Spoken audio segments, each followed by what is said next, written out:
aš iškart užbėgdamas už akių noriu paminėti labai patinkantį man dalyką, kurį BMW išlaikė dar nuo pirmos kartos.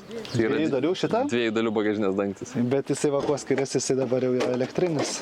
Bet labai patogus dalykas, ne? Ir kitas dalykas, ką mes turim, jeigu jūsų nugarytė silpna ar šiaip jūs esate silpnesni, štai čia yra mygtukas ir automobilis nusileis, jeigu jums sunku įkrauti. Ir verta paminėti, kad akivaizdu iš šios funkcijos, jog automobilis turi orinę pakabą. Ir dar automobilis gale turi įkrautą sulankstomą Lister elektrinį dviratį karboninių rėmų, kurį galite įsigyti Krinona LT elektroninėje parduotuvėje arba fizinėse parduotuvėse. Ir žinai, ką aš pagalvojau, šitas dviratis yra labai panašus į šį įkraunamą hybridą. Nes jis turi elektros motorą, kuris padės jums mint, bet galite minti ir kojytėmis. Taip? Taip, ir dabar aš noriu dar pasižiūrėti, kiek čia vietos dar turime apačioj. Jau čia minimaliai. Daug vietos neturime apačioje. Kažkaip tikėjau, žinok, čia daugiau ras.